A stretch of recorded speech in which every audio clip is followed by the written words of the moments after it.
Olá, eu sou Débora Lopes e você está em Reflexões Matinais. Recentemente aconteceu o Dia das Mães. Conversando com amigos e também olhando as redes, a gente percebe que cada pessoa vivencia ou vivenciou esse momento de uma maneira diferente. Há aqueles que celebram com a sua própria mãe, há aqueles que utilizam esse momento como um momento de memórias por uma mãe que já não está mais entre nós. E há aqueles que também lamentam porque não tiveram a oportunidade de ter na vida uma mãe com quem pudesse celebrar. E é claro que viver o Dia das Mães sempre me faz pensar sobre a minha experiência com a minha mãe. Os meus amigos, as pessoas mais próximas já me ouviram falar diversas vezes que a minha relação com a minha mãe durante a adolescência foi uma relação muito conflituosa. Enquanto criança, enquanto adolescente, eu não conseguia entender que a ausência da minha mãe era o resultado de uma demanda material pela nossa sobrevivência.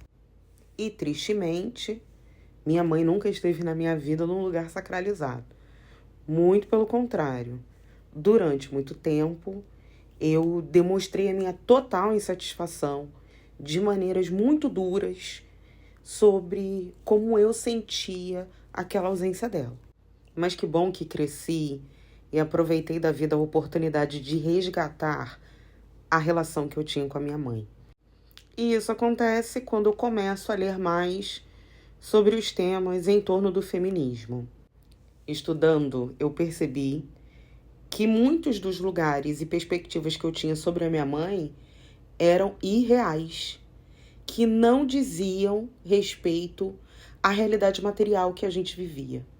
A minha mãe não era uma mulher ausente, era uma mulher sobrecarregada, tentando criar 2 filhas, garantindo que elas tivessem o que comer, o que vestir, educação e saúde. A Bell Hooks é a primeira que vai me confrontar com o que ela escreve. No livro O Feminismo é para Todo Mundo, em um fragmento ela diz assim: vários de nós somos as crianças não planejadas de mulheres talentosas e criativas cuja vida foi mudada por uma gravidez não planejada ou indesejada. A Bell Hooks está dizendo que a minha mãe, a sua mãe, muitas mães que precisaram dar conta da nossa sobrevivência tiveram que deixar de lado muitos dos seus talentos, muitos dos seus sonhos, por conta de um sistema que não garantiu a elas nem mesmo um planejamento familiar e que não julgou, nem mesmo condenou esse homem que foi embora, deixando os filhos, as filhas sozinhas, junto com essa mulher. É um sistema estruturado para que o homem sempre tenha os seus sonhos, os seus desejos e os seus talentos realizados, enquanto a mulher precisa abrir mão para se responsabilizar por vidas que não foram geradas só por ela. E aqui, nesse momento da minha vida, nesse momento onde eu resgato a minha história com a minha mãe e ressignifico o que antes eu chamava de abandono, eu começo, a partir de aceitar a minha mãe, a olhar para a minha própria história. E qual é a minha história, afinal? A minha história é a história de muitas mulheres que tiveram antes delas outras mulheres que estavam tentando dar conta da sobrevivência dos filhos, dar conta da sobrevivência da família, se esforçando ao máximo, garantindo o que somos hoje.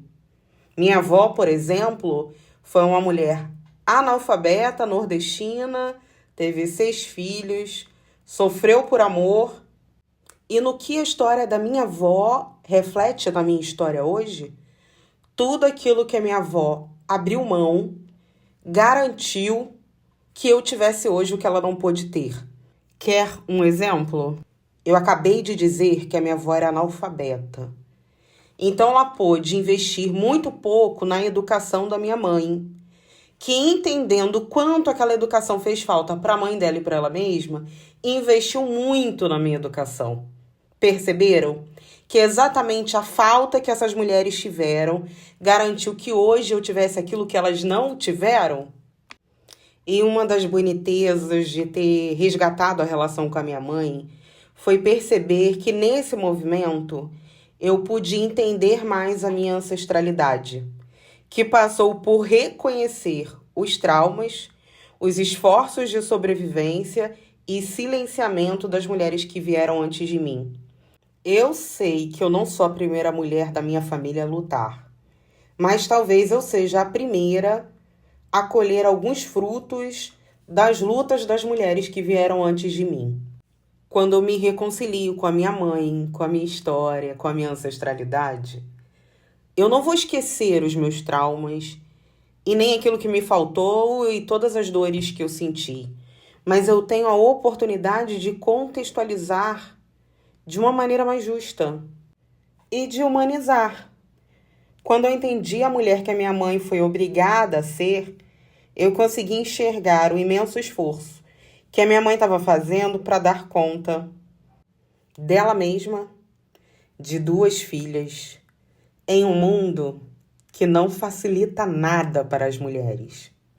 Então esse papo aqui não foi um papo só sobre como eu resgatei a minha história com a minha mãe, o quanto isso foi importante para mim, mas também que resgatar a minha história com a minha mãe foi abrir a minha porta de ancestralidade. Só quando eu resgatei a minha história com a minha mãe, eu consegui acessar as minhas ancestrais, até onde o olho podia alcançar.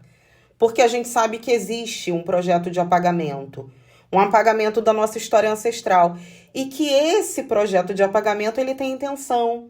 A intenção é, se eu não sei de onde eu vim, eu fico perdido e não sei para onde vou. Então, quando eu nomeio de onde eu venho, e por isso foi tão importante para mim resgatar a minha história com a minha mãe, porque também foi uma oportunidade de resgatar a minha história com a minha própria família, com os meus ancestrais. E quando eu faço isso, quando eu nomeio de onde eu vim, quando eu entendo quem são as mulheres que vieram antes de mim, os obstáculos, todos os talentos e sonhos que elas precisaram abrir mão para que eu me tornasse a mulher que eu sou hoje, quando eu faço isso, quando eu me movimento nessa direção, nomeando e acolhendo a minha própria história, eu fortaleço quem eu sou.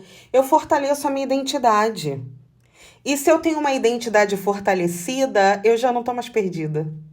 Eu já sei o que eu quero, eu já sei onde eu posso ir. E aí eu começo a transitar pelo mundo com mais consciência. Para terminar, eu queria dizer que esse não é um áudio para te incentivar a qualquer custo a resgatar com a sua mãe uma relação que você acha que não deve resgatar.